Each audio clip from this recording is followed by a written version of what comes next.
يا أبا عبد الله يا أبا عبد الله.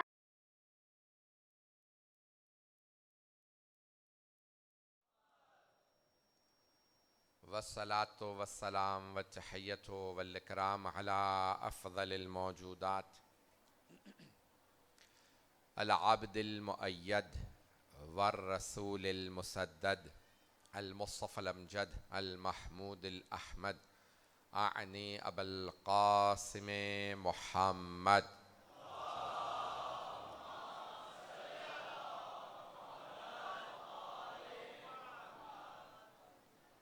وعلى روحه ونفسه وسهره ووسيه سيد الأتقياء والأصفياء مولى الموالي إمام المتقين علي بن أبي طالب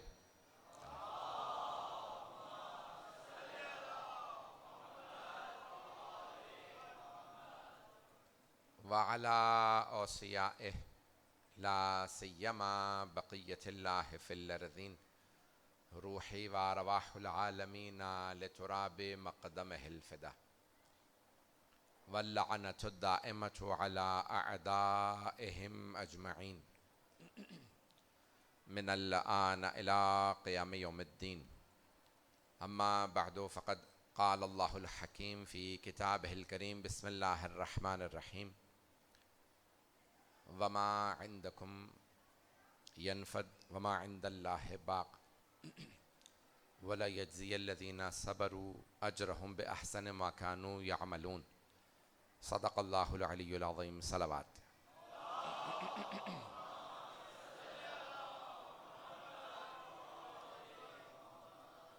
سورہ فاتح کی درخواست کی گئی ہے مرحوم سید مہدی حسن عابدی ابن سید مہدی حسین عابدی، نثار حسین عابدی، اور پسران و دختران سید نثار حسین عابدی، امانت پاشا ولد عثمان پاشا، سید اعظم رضا رضوی ولد سید ناظم رضوی، شہید علامہ عارف حسین الحسینی، شہید سید عسکری رضا، سید سلمان حیدر ولد سید محمد حیدر، مرحوم ظفر عباس ابن انیس حسین، اور حاضرین کے تمام مرحومین کے لیے الفاتحہ.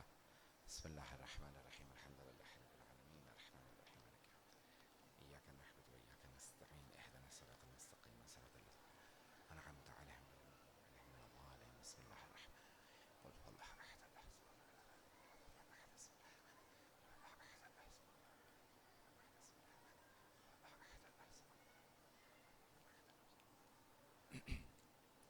صلوات کی زحمت فرمائیں.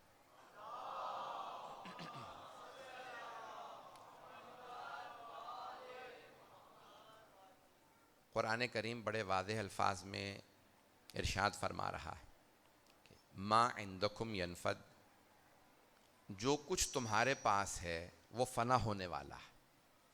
وما عند اللہ باق، اور جو کچھ اللہ کے پاس ہے اسے بقا ہے، وہ باقی رہنے والا ہے.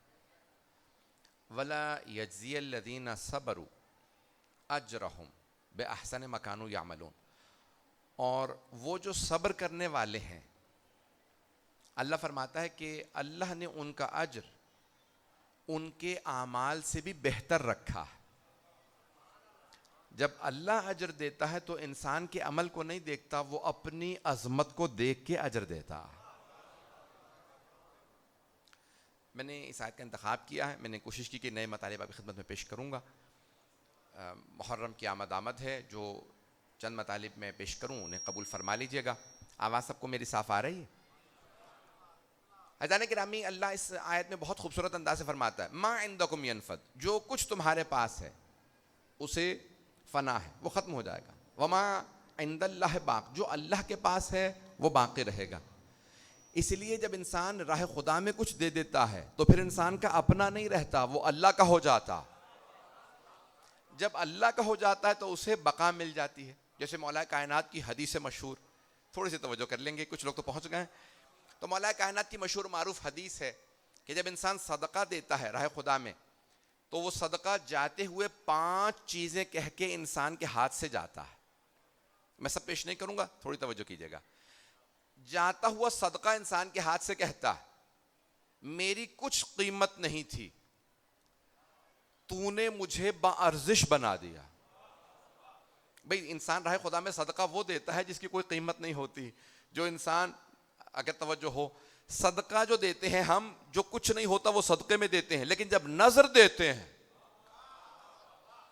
تو جو ہماری حیثیت سے زیادہ ہوتا ہے وہ ہم راہ خدا میں نظر میں دیتے ہیں. صدقہ وہ ہوتا ہے جس کی کوئی قیمت نہیں ہوتی, لیکن مولا فرماتے ہیں جب صدقہ دیتے ہو تو کہتے ہیں میری کوئی قیمت نہیں تھی, لیکن تو نے اب مجھے باقیمت بنا دیا. کیوں؟ کیونکہ میں ختم ہونے والا تھا, تو نے مجھے بقا دے دی. صدقہ دولت ختم ہو جاتی ہے, لیکن جب راہ خدا میں دیا جائے اسے بقا ہے. مجھے بھی پنکھا لگا دیجیے گا اگر تھوڑا بہتر رہے گا تو. اللہم صلی علی محمد و آل محمد. توجہ ہے عزیزان گرامی؟ تو یہاں مولا فرما رہے ہیں, کہتے ہیں کہ اس کی کوئی قیمت نہیں تھی, ختم ہونے والا تھا. ختم ہونے والی شے کو آپ نے بقا دے دی. کیوں؟ کیونکہ مال و دولت دنیا کا ہے, لیکن جب راہ خدا میں خرچ کر دیا جائے تو اسے بقا مل جاتی ہے. اسی لیے ہم مجلسوں میں اپنی حیثیت سے زیادہ خرچ کرتے ہیں, کیونکہ یہی دولت ختم ہونے والی ہے. جب راہ خدا میں دے دی جائے تو بقا ہے.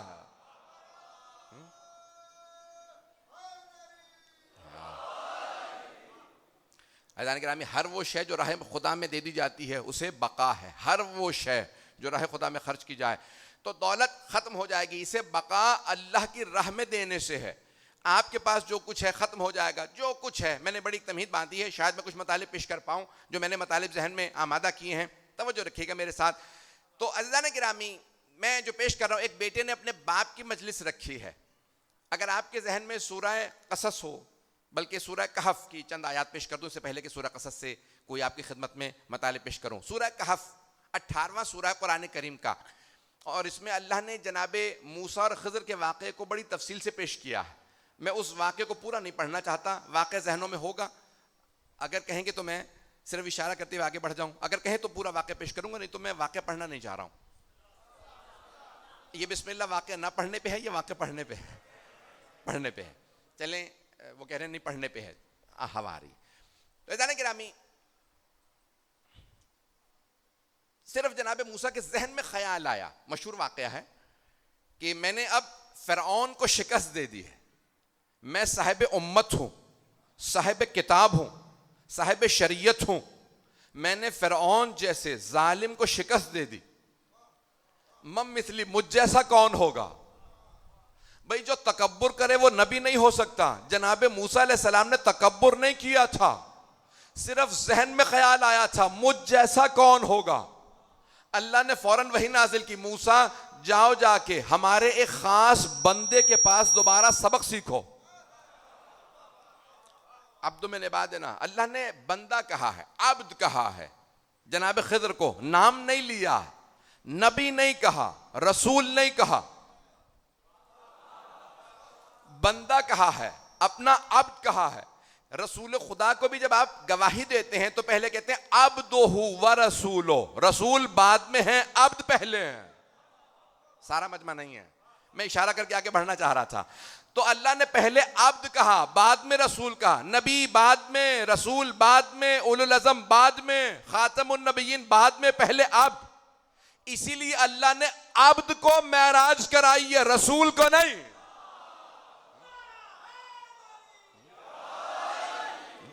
سبحان الذی اسری بعبدہ لیلا من المسجد الحرام الى المسجد الاقصى الذی بارکنا حولہ. میں نے کہا حوالہ دیا آیت کا, آیت پڑھ دوں تاکہ کوئی یہ نہ کہے کہ کون سی آیت. تو سورہ آپ کے ذہنوں میں ہے, 15ویں سورہ کی ابتدا ہے. سبحان الذی, منزہ ہے وہ ذات, پاک ہے وہ ذات جس نے اپنے بندے کو سیر کرائی مسجد الحرام سے مسجد اقصی تک, دور آخری مسجد تک, مسجد الحرام سے آخری مسجد تک. ایک زمین پہ مسجد اقصی ہے اور ایک بہت دور مسجد ہے. تو مسجد الحرام سے مسجد اقصی تک جو وہاں ہے, زمین پہ معراج نہیں ہوئی, معراج عرش پہ ہوئی ہے. تفصیل میں نہیں جا سکتا ہوں. تو اب یہاں پہ اللہ نے جناب موسیٰ سے فرمایا کہ موسیٰ ہمارے بندے کے پاس چلے جائیے. تو جناب موسیٰ علیہ السلام نے اپنے نائب کو ساتھ لیا, شمون کو ساتھ لیا, کہ چلو اللہ نے حکم دیا ہے. لاؤ کچھ غذا نکالو. انہوں نے کچھ مچھلی نکالی, واقعہ ذہنوں میں ہے, بس مجھے اشارہ کرنا تھا, اور کچھ مچھلی کھائی. اس کے بعد آگے بڑھنے لگے. پھر جناب موسیٰ نے دوبارہ کہا بھئی مچھلی کا جو حصہ بچ گیا تھا وہ نکالو تاکہ ہم غذا کھا لیں. کہا وہ تو میں نے راستے میں بھوک لگی خود ہی کھا لیا, مچھلی کا جو حصہ بچا تھا, اور جو کانٹے تھے میں نے پانی میں ڈالے. لیکن ایک تعجب کی بات تھی, جہاں میں نے کانٹے ڈالے وہ کانٹے دوبارہ مچھلی بن کے اپنی راہ لینے لگے. جناب موسیٰ نے فرمایا وہی تو ہماری میقات کی جگہ تھی جہاں دو دریا مل رہے تھے. اب پتہ چلا جب اللہ کے خاص بندے کسی مقام پہ ہوں تو وہاں مردوں کو بھی زندگی ملتی ہے. اشاروں میں آگے بڑھ رہا ہوں بہت تیزی سے, مجھے واقعہ نہیں پڑھنا تھا, آپ کے کہنے پہ پیش کر رہا ہوں, اس لیے تھوڑا سا وقت لے رہا ہوں. اذان گرامی پہنچے, دیکھا ایک بزرگ بیٹھے ہیں. جناب موسیٰ نے فوراً جا کے سلام کیا, کہا اللہ نے ہمیں بھیجا ہے. کہا ہاں مجھے بھی اللہ نے پیغام دیا ہے. انک لن تستطیع معی صبرا, آپ میرے ساتھ صبر نہیں کر پائیں گے. جناب موسیٰ کو جناب خضر نے فرمایا کیوں؟ اگر کہیں گے تو وضاحت کروں گا, صرف ایک جملے میں بات کہنا چاہتا ہوں. جناب خضر مأمور تھے باطن پہ, جناب موسیٰ علیہ السلام تمام انبیاء کی طرح مأمور تھے ظاہر پہ. میں وضاحت نہیں کرنا چاہ رہا ہوں, میرے کچھ بزرگ پہنچ گئے, تھوڑی سی توجہ کر لیجئے گا. وضاحت نہیں کرنا چاہ رہا, آگے بڑھنا چاہ رہا ہوں. انبیاء میں صرف جناب خضر کو اجازت تھی باطن پہ عمل کریں, ظاہر نہ دیکھیں. سارے انبیاء ظاہر پہ مامور تھے, سارے ائمہ ظاہر پہ مامور تھے, باطن پہ نہیں. 12ویں امام باطن پہ مامور ہوں گے. اب پہنچ گئے حضرات.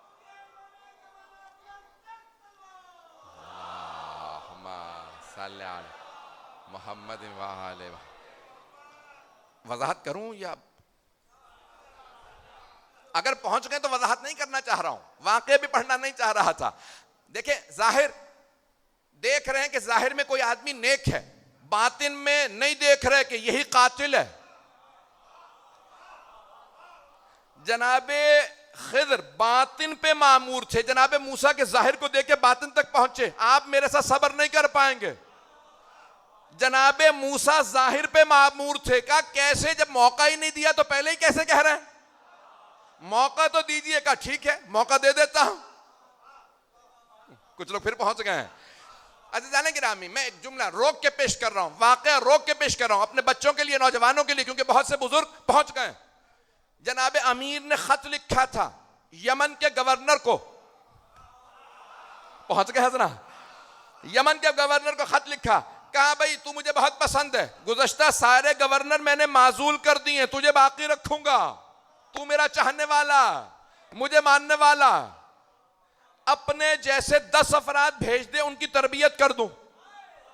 انہوں نے 100 چنے, اس میں سے 70 چنے, کرتے کرتے 10 بھیجے. کہا بھئی یہ مولا سب سے جو اچھے 10 تھے وہ آپ کی خدمت میں. جب وہ 10 پہنچے, مولا نے مسند بچھائی, ایک ایک کر کے نام پوچھنے لگے اور ان کو بتایا کہ میں تمہاری تربیت کروں گا. تو ظاہراً 5 کے بعد ایک آدمی کا نام کا عبد الرحمن. مولا نے فوراً کہا انا للہ و انا الیہ راجعون. اس نے کہا کیا بات ہے, آپ کلمہ استرجاع کیوں پڑھ رہے ہیں, یہ تو موت پہ پڑھا جاتا. مولا نے کہا تیرے باپ کا نام, کہا انا ابن ملجم, میں ابن ملجم ہوں, یعنی ملجم کا بیٹا ہوں. مولا نے پھر کہا انا للہ و انا الیہ راجعون. کہا کیا بات ہے, آپ کلمہ استرجاع کیوں پڑھ رہے ہیں. مولا نے کہا مرادی انت, تو مرادی قبیلے سے ہے نا. توجہ نہیں ہے لوگ, مجھے نہیں معلوم کیسا مجمع بیٹھا. بھائی ہم اوروں کی طرح سے نہیں, مولا نے پوری دنیا کو شہادت سے پہلے بتایا, نام بھی جانتا تھا, ولدیت بھی جانتا تھا, قبیلہ بھی جانتا تھا. شک نہ کرنا, جب ماروں تو نسلیں دیکھ کے مارتا ہوں.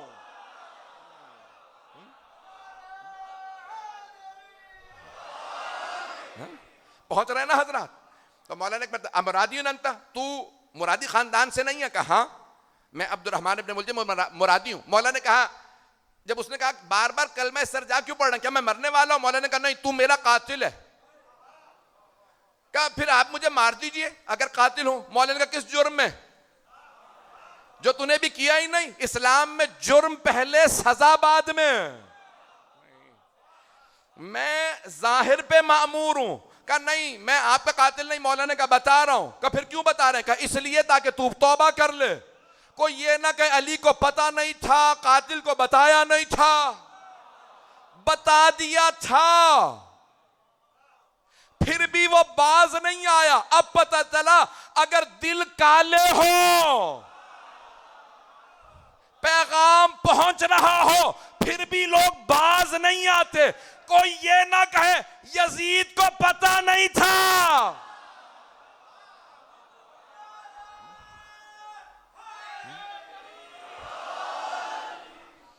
یزید کو پتہ تھا، اسی لیے زیادہ بڑا مجرم ہے کہ رسول خدا کی خبر پہنچی تھی. بس بھائی اب یہاں جناب خضر نے فوراً کہا آپ میرے ساتھ صبر نہیں کر پائیں گے. واقع ذہنوں میں ہے. تو جناب موسیٰ علیہ السلام نے فرمایا کہ نہیں، آپ نے جب موقع ہی نہیں دیا تو آپ پہلے سے کیسے کہہ رہے ہیں؟ کیوں؟ کیونکہ وہ باطن پہ مامور تھے. وہ باطن پہ مامور تھے. ایک اور پیش کر دوں شاید میری بات پہنچ جائے. نوجوانوں کی خاطر یہ اتنی تفصیل دے رہا ہوں، والا موڈ میں نہیں تھا. عزیزان گرامی یہاں تک ملتا ہے کہ 12ویں امام علیہ السلام کا جب ظہور ہوگا تو آپ سزا دیں گے. بہت سے لوگ کہیں گے بھئی یہ آدمی رات صحیح تھا، صبح لاش ملی ہے. اب تو عدل و انصاف کی حکومت ہے، دنیا میں عدل رائج ہو چکا، تو یہ مرا کیسے اور قاتل پکڑا کیوں نہیں گیا؟ امام خود تشریف لائیں گے. کہا میں نے اسے مارا. کہا مولا کیوں مارا؟ کہا اس نے فلاں گناہ کیا تھا، مجھے گواہوں کی ضرورت نہیں ہے. لو میرے اجداد ظاہر پہ مامور تھے اس لیے سزا نہیں دیتے تھے، میں باطن پہ مامور ہوں. جو غلطی کرے گا بغیر گواہوں کے سزا دوں گا نکال کے.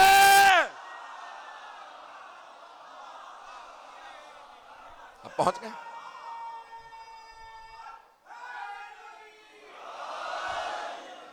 عزیزان گرامی 12ویں امام باطن پہ مامور ہوں گے. اور اگر ابھی بھی نہیں پہنچے ہیں تو آپ کے زمانے میں جو سفیانی ہوگا، ابو سفیان کی نسل سے ہوگا سفیانی، جو حملہ کرے گا شام پہ، روزے ڈھائے گا، پھر کربلا آئے گا کربلا ڈھانے کے لیے. مولا جب کربلا پہنچیں گے 40 پہ عاشورہ پہ ظہور ہوگا، 40 پہ کربلا آئیں گے اور کہیں گے اسے مار دو. جب مارنے لگیں گے تو وہ امام کے قدموں میں گر جائے گا. روایت میں ہے معصوم علیہ السلام سے قدموں میں گر جائے گا، مجھے معاف کر دیجئے میں توبہ کر رہا ہوں. مولا فرمائیں گے نہیں، اس کی توبہ قبول نہیں ہے. خود اپنے مولا کے خلاف کھڑے ہو جائیں گے. ارے آپ رحمت للعالمین کے بیٹے ہیں، وہ معافی مانگ رہا ہے، توبہ کر رہا ہے، معافی دے دیجئے. مولا کہیں گے نہیں، دل سے نہیں کہہ رہا. پتہ نہیں لوگ پہنچ رہے ہیں نہیں پہنچ رہے ہیں. میں دلوں کے بھید جانتا ہوں، لیکن مجمع شور مچائے گا نہیں، اسے معافی دے دیجئے. مولا کہیں گے ٹھیک ہے. جب مولا فلسطین پہنچیں گے وہی دوبارہ حملہ کرنے آئے گا. مولا ذوالفقار سے 2 ٹکڑے کر دیں گے. اب سوال کریں گے اب کیا ہوا کہ دوبارہ اس نے حملہ کیا تھا؟ میں نے تمہیں کہا تھا نا اس کی باتوں میں نہ آؤ. عزیزان گرامی پچھلے امام بھی بتاتے رہے باتوں میں نہ آؤ. بات پہنچ رہی ہو گھر؟ میں جتنے ہو سکتا ہے پیش کر رہا ہوں آپ کی خدمت میں. تو عزیزان گرامی اب یہ حضرت خضر علیہ السلام نے صرف دیکھا کہ یہ ظاہر پہ مامور ہے، میں باطن پہ مامور ہوں، ان کا میرا ساتھ گزارا نہیں ہے کیونکہ یہ ظاہر پہ چل رہے ہیں، میں باطن پہ چل رہا ہوں. باطن دیکھتے کہہ دیا آپ میرے ساتھ صبر نہیں کر پائیں گے. کہا آپ نے موقع ہی نہیں دیا. کہا ٹھیک ہے موقع دے دیتے ہیں. کشتی میں سوار ہوئے، جیسے اترنے لگے جناب خضر کے ہاتھ میں عصا تھا، انہوں نے کشتی میں سوراخ کر دیا. وہ باطن پہ مامور ہے، یہ ظاہر پہ مامور ہے. فوراً جناب موسیٰ علیہ السلام نے فرمایا جس نے احسان کیا اسی کی کشتی میں سوراخ کر دیا. جناب خضر علیہ السلام نے فرمایا میں نے کہا تھا نا آپ صبر نہیں کر پائیں گے. الم اقل لک انک لن تستطیع معی صبرا، کیا میں نے کہا نہیں تھا آپ صبر نہیں کر پائیں گے؟ کیا ایک موقع، مجھے بھی جو بات سامنے نہیں تھی اس کو آپ میرے خلاف نہ استعمال نہ کریں گا، ٹھیک ہے؟ جیسے ہی چلے سامنے سے ایک جوان آ رہا تھا، جناب خضر نے عصا اٹھایا، اس جوان کو وہیں ڈھیر کر دیا. اب قرآن میں تو صرف اتنا لکھا ہے کہ جناب موسیٰ نے فوراً اعتراض کیا، روکا. حدیث میں ہے کہ چھٹے امام فرماتے ہیں کہ جناب موسیٰ علیہ السلام آگے بڑھے، جناب خضر کو پکڑ لیا، گرایا، کہ کیا کر رہے ہیں، بے گناہ ہے، جوان ہے. کہا میں نے کہا تھا صبر نہیں کر پاؤ گے. کہا جو بھول گیا اب دوبارہ مواخذہ نہ کیجیے. آخری بات، بس گئے بستی کے اندر، کبھی اپنا مہمان بنا لیجیے. پوری بستی نے کھانا نہیں کھلایا. نکلنے لگے تو دیکھا کہ ایک دیوار ہے گری ہوئی ہے. فوراً کہا یہ نیچے خزانہ ظاہر ہو رہا ہے، دیوار چن دو میرے ساتھ. جیسی دیوار مکمل ہوئی، جناب موسیٰ علیہ السلام نے فرمایا جب انہوں نے مہمان نہیں بنایا تھا تو اب ہم نے اتنی زحمت کی اجرت لے لیتے. یہ تو جائز ہے، خیرات حرام ہے نا. انبیاء پہ صدقہ خیرات حرام ہے. آپ نے کہا ہمیں مہمان بنا لو، مہمان نہیں بنایا، اجرت تو لے سکتے ہیں. ہم نے کام کیا کہ ھذا فراق بینی و بینک، اب آپ اپنے راستے پہ جائیے، میں اپنے راستے پہ جاؤں گا. 3 سبق سکھا دوں جو میرے موضوع سے متعلق ہے. وہ تیسری بات ہے کہا وَأَمَّا السَّفِينَةُ، جہاں تک کشتی کا تعلق ہے تو وہ ایک غریب آدمی کی تھی. ایک بادشاہ کشتیاں استعمال کرتا ہے، اس کے بعد آگ لگا دیتا ہے. میں نہیں چاہتا تھا کہ اس آدمی نے ہم پہ احسان کیا، اس کی کشتی کو آگ لگائی جائے. میں نے احسان کے بدلے میں نیکی ہی کی ہے، برائی نہیں کی. غور سے سنیے گا تینوں باتوں کو. مجھے یہاں پہ ایک اور پیغام دینا جو آپ نے شاید پہلے نہ سنا ہو. کہا جہاں تک اس جوان کا تعلق ہے وہ گنہگار تھا. وَكَانَ أَبُوهُ، اور ان کا جو ماں باپ تھے مؤمنین، وہ دونوں بہت مؤمن تھے. مؤمن تھے. قرآن ہے، جناب خضر فرما رہے ہیں اللہ کو پسند آیا تو اللہ کہہ رہا ہے مؤمن تھے. ماں باپ دونوں مؤمن تھے. مؤمن تھے. ایمان رکھنے والا مومن ہوتا ہے، زبان سے ماننے والا نہیں. آپ لوگ کھلوانا چاہ رہے ہیں موضوع سارا، میں اشارہ کر کے آگے بڑھنا چاہ رہا ہوں. عزیزان گرامی، زبان پہ جو مانے وہ مومن نہیں ہے، جو دل سے مانے وہ مومن ہے. غدیر تک سب کا اسلام چھپا رہا، ایمان غدیر پہ پتہ چلا.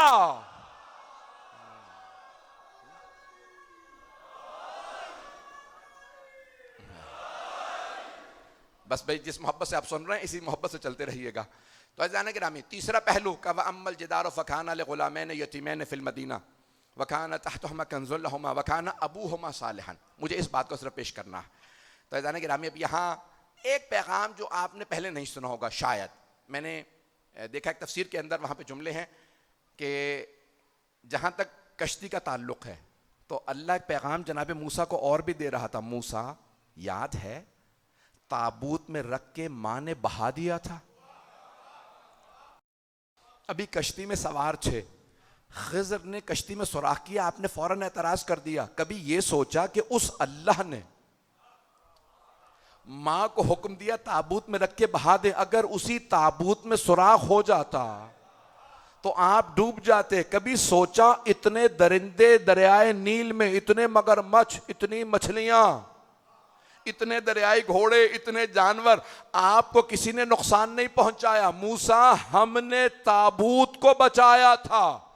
تو ایک بات واضح ہو گئی، جو معصوم نمائندے ہوتے ہیں نا، درندے انہیں نقصان نہیں پہنچاتے. نہیں ہے، جو معصوم نمائندے ہوں انہیں درندے نقصان نہیں پہنچاتے. اور اگر کوئی انسان نقصان پہنچائے تو سمجھ لو درندوں سے بدتر ہے. پیغام دے گیا ہوں میں. کبھی بھی درندہ اللہ کے معصوم نمائندے کو، اے موسیٰ آپ نے بھی ایک فرعون کے سپاہی کا قتل کیا تھا، ظالم تھا، جبر کر رہا تھا. جناب موسیٰ نے اسے دھکا دیا، گر گیا، مر گیا، کیونکہ جناب موسیٰ کے ماننے والوں پہ ظلم کر رہا تھا. موسیٰ ایک قتل آپ نے کیا تھا، وہ بھی ظالم تھا. یہاں پہ خضر نے قتل کیا تو آپ نے فوراً کہا کہ آپ نے تو ظاہر میں ایک نیک ہے، کیسے اسے قتل کر دیا؟ کہ موسیٰ ہم نے آپ کو وہاں بچایا تھا، یہاں خضر کو ہم نے سکھایا ظالم کو مارنا. عزیزان گرامی، روایت میں ہے کہ اللہ نے لکھا ہے رحمن، رحمت پروردگار نے کیا کیا کہ اس لڑکے کے بدلے میں ماں باپ کو ایک بیٹی عطا کی. رحمت پروردگار یہ ہے کہ اللہ نے بیٹی دی. بیٹا نعمت ہے, بیٹی رحمت ہے. شکر. بیٹا نعمت, بیٹی رحمت. اب اللہ کہہ رہا ہے میں نے رحمت پروردگار سے اسے انہیں بدلہ دے دیا, اس کا بدل دے دیا. اب یہ قرآن میں نہیں ہے کہ بدل کیا دیا, بیٹا دیا یا بیٹی دی. معصوم نے فرمایا اللہ نے بیٹی دی, اتنی نیک تھی کہ اس نیک بیٹی کی نسل میں 70 انبیاء آئے. ایک نیک بیٹی کی نسل کے اندر 70 انبیاء. اور آئیں ذرا, جو ایک بیٹے نے مجلس باپ کی رکھی ہے, جس لیے میں نے آپ کو ساری یہ زحمت دی. وَأَمَّا الْجِدَارُ فَكَانَ لِغُلَامَيْنِ يَتِيمَيْنِ فِي الْمَدِينَةِ. یہ جو دیوار تھی نا, حضرت خضر فرما رہے ہیں موسیٰ 2 یتیم بچوں کا خزانہ اس کے نیچے چھپا ہوا تھا. کانا تحتہ کنز لہما وکانا ابوہما صالحا, اور ان کا باپ نیک تھا. بیٹوں کو کچھ پتہ نہیں اچھے ہیں یا برے, یتیم ہیں, لیکن اللہ فرما رہا ہے کانا ابوہما صالحا, ان کا باپ نیک تھا. فَأَرَادَ رَبُّكَ أَن يَرْحَمَهُمَا, تو آپ کے رب نے چاہا یہ کہ اس نیک باپ کی وجہ سے دونوں بیٹوں پہ رحمت نازل کرے. ماں باپ نیک ہو تو اولاد کو صلہ ملتا ہے. اگر عزادار ہوں تو اللہ کہتا ہے یہ میرے حسین کے عزادار ہیں. نسلوں میں کوئی نہ کوئی اللہ نعمتیں دیتا رہتا ہے. بات پہنچ رہی ہے میری؟ مجھے نہیں معلوم میں بات پہنچا پایا ہوں. عزیزان گرامی, یہاں تک حضرت عبداللہ ابن مسعود صحابی رسول ہیں, حافظ کل قرآن, غلام تھے. کس کے غلام تھے؟ ابو جہل کے. سیاہ فام تھے, افریقی تھے, قد چھوٹا تھا.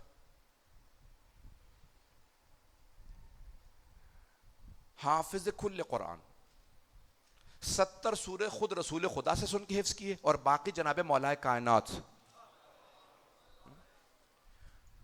شہید ثقیب نے لکھا ہے, میں نے ان کی کتاب میں دیکھا ہے کہ جناب سیدہ کے جنازے میں جو 14 افراد تھے ان میں سے ایک عبداللہ ابن مسعود تھے. یعنی اتنا ان کا رتبہ تھا. سوچ سکتے ہیں آپ. اور اللہ نے انہی کے ہاتھوں ابو جہل کو فنار کیا, تاکہ ابو جہل جہنم میں بھی یہ نہ کہہ سکے مجھے علی نے مارا تھا. پتہ نہیں لوگ ہیں یا نہیں. کوئی یہ بھی تو کہنا کہ بھی مجھے سردار تھا. نہیں, ایک غلام نے, سیاہ فام غلام نے جا کے گلا کاٹا. شاید آگے پیش کروں گا بھی موقع ملا. حضرت عبداللہ ابن مسعود, ان سے کسی نے کہا کہ حافظ کل قرآن ہو, قاضی ہو, رسول خدا کے صحابی مولا کائنات نے, جناب سیدہ نے تمہیں اپنے جنازے میں آنے دیا. وہ بی بی جنہوں نے کہا مدینے والے جنازے میں نہ آئیں, منع کر دیا, تمہیں آنے دیا. اتنی نیکیاں کیوں کرتے ہو, تہجد کیوں پڑھتے ہو؟ کہ جب یہ آیت پڑھتا ہوں نا, کانا ابوہما صالحا, ان کا باپ نیک تھا. کہا میرے ہاں بیٹا نہیں ہے, صرف بیٹیاں ہیں. تو کہا میں اپنی بیٹیوں کو دیکھ کے صرف اس لیے اتنی نیکیاں کرتا ہوں کہ پروردگارا میری بیٹیوں کو نہ دیکھنا, تو میری زحمتیں دیکھ لے. میں کتنا کمزور تھا, میں نے قرآن بھی حفظ کیا, غلام تھا, ایمان بھی لایا, قضاوت کے رتبے تک بنا, جج تک بنا, کہیں پہ رشوت نہیں لی, کہیں کوئی برائی نہیں کی, تہجد پڑھتا رہا. میری نیکیاں دیکھ کے میری بیٹیوں پہ رحمت نازل کر دے. کہ میں صرف اس آیت کو پڑھ کے, وَكَانَ أَبُوهُمَا صَالِحًا. آج ایک بیٹے نے مجلس رکھی, عزیزان گرامی اس پہ بحث ہے پوری, اہل علم میں, علماء میں. سنیں گے 5-10 منٹ؟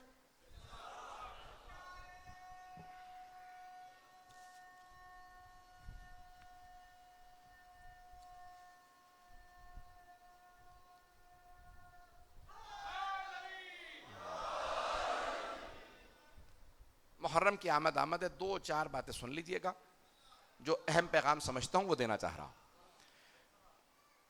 علماء نے بڑی بحث کی ہے. یہ کیا بات ہے کہ ایک بیٹا, یعنی 2 افراد دنیا سے چلے جاتے ہیں, ایک نمازی تھا دوسرا بے نمازی, یا دونوں ہی بے نمازی.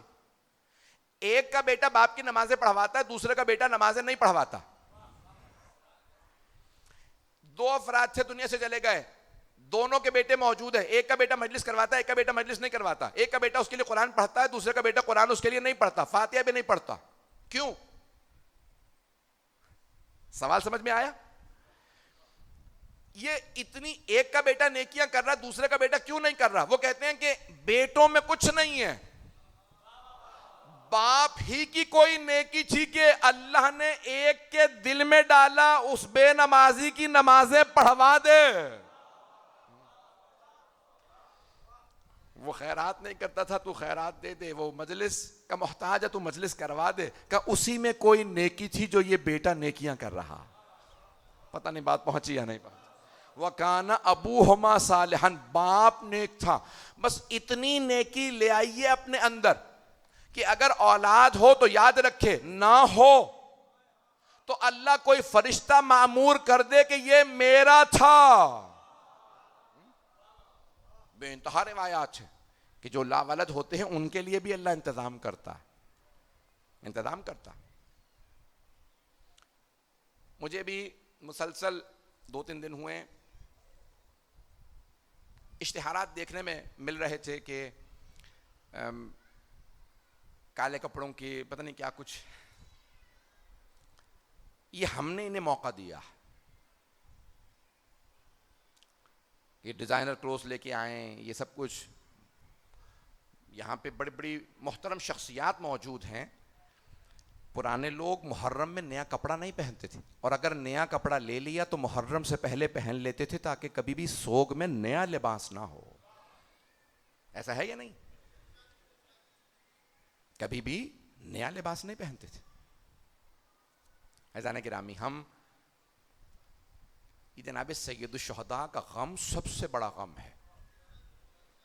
ہم کسی کو موقع نہ دیں کہ اس غم کے اندر کوئی انگلی اٹھا سکے, یا خدا نہ کرے اس غم کو کم کر دے.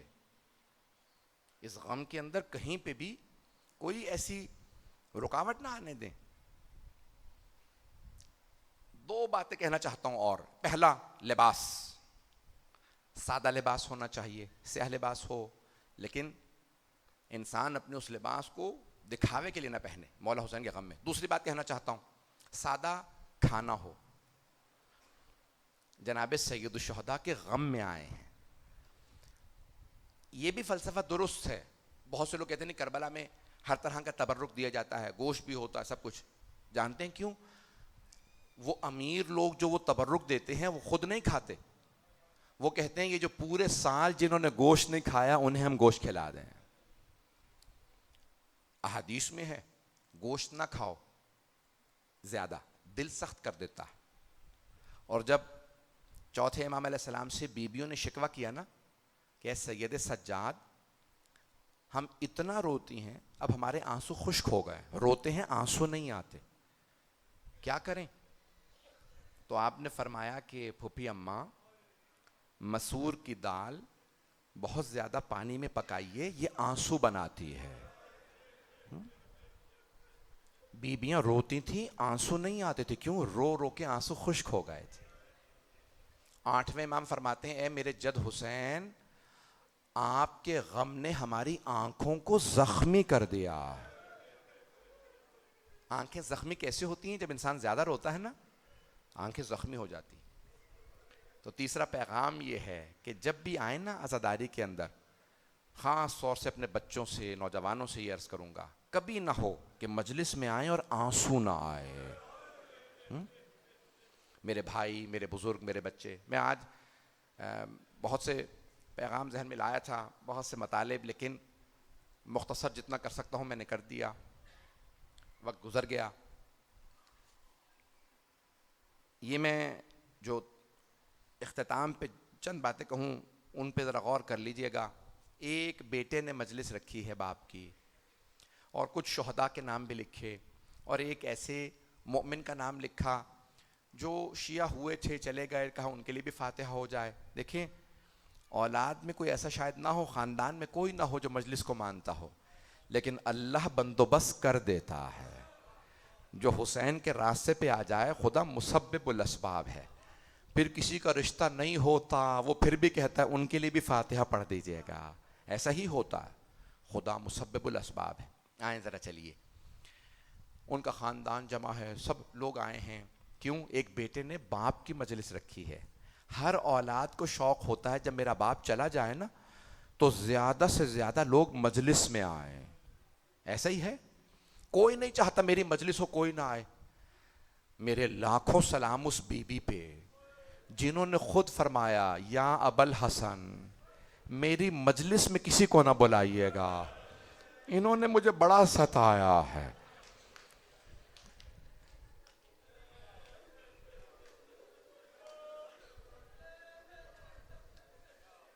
بس بھئی آج ایک بیٹے نے مجلس رکھی. ہر بیٹا چاہتا میرے جب باپ کی مجلس ہو زیادہ سے زیادہ لوگ آئیں, نماز جنازہ میں زیادہ سے زیادہ لوگ ہوں, مجلس ہو تو زیادہ سے زیادہ لوگ ہوں. میں اپنی حیثیت کو نہ دیکھوں, میں اپنے باپ کی مجلس بہت بڑی کروں, تبرک دوں. اور دنیا کا اصول ہے جب لوگ آتے ہیں نا تو بیٹے سے گلے ملتے ہیں, پرسہ دیتے ہیں آپ یتیم ہو گئے, آپ کے باپ چلے گئے. اور بہت سے لوگ آتے ہیں تو ہدیہ بھی لے کے آتے ہیں, ارے یہ سادہ سا ہدیہ رکھیے گا, اگر مجلس میں کمی ہو جائے نا تو ہماری طرف سے پیسے ڈال دیجیے گا. لیکن دنیا کا ایک ایسا بیٹا ہے جسے باپ کے مرنے پہ کسی نے پرسہ نہیں دیا بلکہ گلے میں توق ڈال دیا.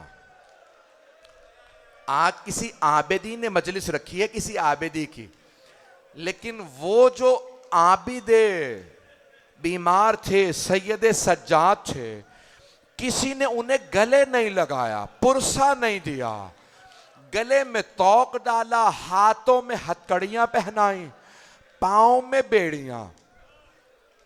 اگر دیکھ سکیں نہیں تو آنکھیں بند کر کے ذرا کربلا چلیے گا. دنیا کا اصول یہ ہے کہ اگر کوئی دنیا سے جانے والا ہو نا تو اس کی چھوٹی بیٹیوں کے سر پہ لوگ ہاتھ رکھتے,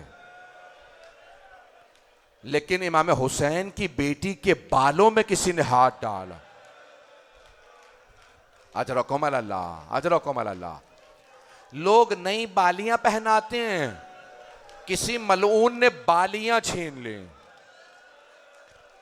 میں نے دیکھا اگر 3-4 برس کی کوئی بچی یتیم ہو جاتی ہے نا, ہر آدمی ہاتھ رکھ کے کہتا ہے بیٹی آپ یتیم ہو گئے, لیکن نہ جانے کیسے تماچے لگے بی بی سکینہ کو. اجرکم اللہ, اجرکم اللہ.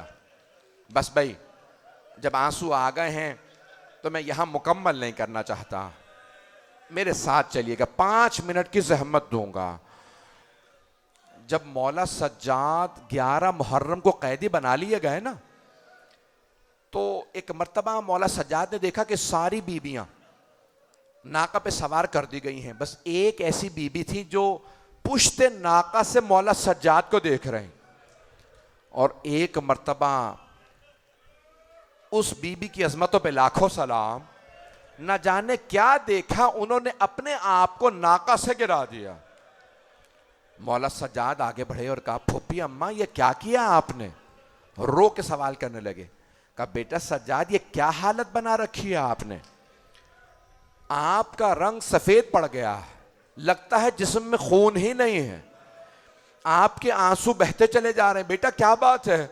تو اب علماء یہاں پہ عجیب و غریب ایک جملہ نقل کرتے ہیں, کہتے ہیں مولا سجاد نے رو کے فرمایا کہ پھوپھی اماں خدا کسی غیرت مند بیٹے کو ایسا وقت نہ دکھائے, جوان جہان بیٹا ہو, بوڑھے باپ کا لاشا تپتی ریت پہ پڑا ہو, بیٹے میں دفنانے کی طاقت ہو, دفنانے کی اجازت نہ ہو.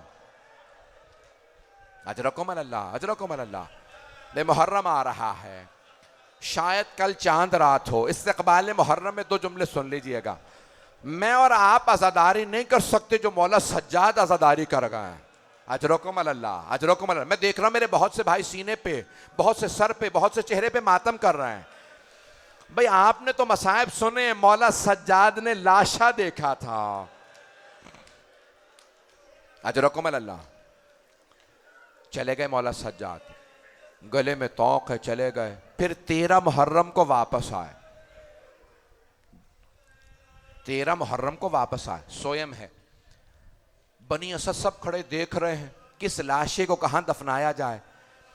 کسی لاشے کا سر نہیں تھا. اتنے میں دیکھا کوفے کی جانب سے کوئی جوان آ رہا, وہ سارے لاشوں کے درمیان سے ہوتا ہوا ایک لاشے کے پاس آ کے کھڑا ہوا اور آ کے بیان کرنے لگا, بابا آپ کے بعد میری پھپھیوں کی چادریں چھینے گئے, بابا میری چھوٹی سی بہن کو تماچے لگے, بابا میرے گلے میں توق ڈالا گیا. بس مصائب پڑھنا تھا. سارے بنی اسد رونے لگے. کہا قیدی کون ہے؟ کہا میں بتاتا ہوں کون سا لاشا کس کا ہے, میں بتاتا جاؤں گا, آپ دفناتے جائیے گا, اگر دیکھ سکے تو ضرور دیکھیے گا. ایک مرتبہ کچھ لوگ ایک لاشا اٹھا کے لائے. انہوں نے سوال کیا, قیدی یہ کس کا لاشا؟ کہا یہ حبیب ابن مظاہر کا لاشا. سر نہیں تھا. کہا یہ لاشا. بنی اسد نے کہا قیدی حبیب ہمارے قبیلے کے سرداروں میں سے تھے, اجازت ہے ہم ان کا لاشا الگ دفنا دیں؟ کہا اجازت ہے, میری طرف ضرور دیکھیے گا. اتنے میں وہ لاشا لائے. کہا قیدی یہ کس کا لاشا؟ قیدی کے آنسو بہنے لگے. کہا یہ علی اکبر کا لاشا. کہ اس لاشے کو میرے بابا کے پہلو میں دفنا دو, میرے بابا کو پائنتی میں دفنا دو, میرے بابا کو میرے بھائی علی اکبر سے بڑی محبت. میں سارے مصائب نہیں پڑھوں گا, میں نے کہا تھا 5 سے 7 منٹ کی زحمت دوں گا.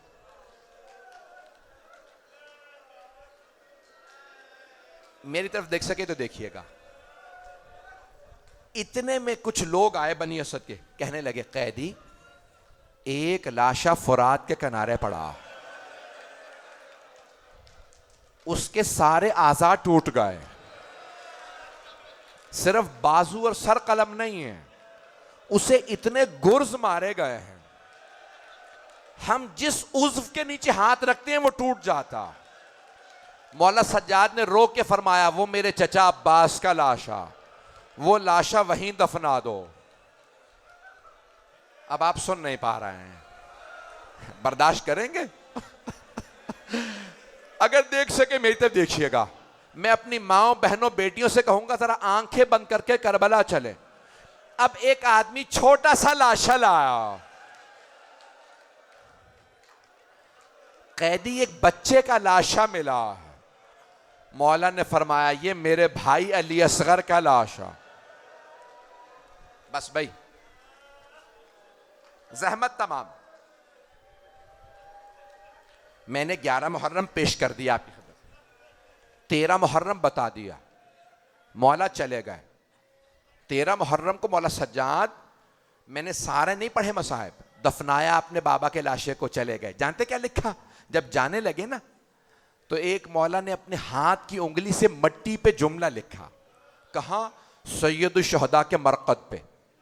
جب انہوں نے پوچھا نا یہ کس کی قبر ہے, کہا ھذا قبر ابی عبداللہ الحسین الذی قتل غریبا ومظلوما وعطشانا. یہ ابی عبداللہ الحسین کی قبر ہے جنہیں غربت کے عالم میں, مظلومیت کی حالت میں پیاسا ذبح کیا گیا. بس بھائی مولا سجاد چلے گئے. کہاں؟ پھپیاں قید خانے میں ہیں, چلے گئے. پھر کوفے سے شام گئے, شام میں مولا کو رہائی مل گئی. جملہ ذہن میں ہے میں نے کیا پڑھا تھا؟ ہر بیٹے کو لوگ پرسہ دیتے ہیں, مولا سجاد کو ابھی تک کسی نے پرسہ نہیں دیا, کسی نے گلے نہیں لگایا. رہائی ملی, مولا روتے ہوئے چلے کربلا. چہلم کا دن آیا, جیسے ہی مولا کربلا پہنچے, اب سب سے کہوں گا کوئی آنکھیں بند نہ کرے, سب میری طرف ضرور دیکھیے گا. جب مولا چہلم پہ کربلا پہنچے نا تو ابھی تک مولا کو چہلم آ گیا آپ کے بابا کا, کسی نے پرسہ نہیں دیا, کسی نے گلے نہیں لگایا. مولا نے دیکھا جناب جابر کھڑے, خود ہی آگے بڑھے, جناب جابر کو گلے لگایا اور رو رو کے فرمانے لگے جابر ہاں ہونا قتل رجالنا, ہمارے مردوں کو یہاں ذبح کیا گیا. جابر میری پھپھیوں کی چادریں چھینی گئی. جناب جابر بلند آواز سے رونے لگے.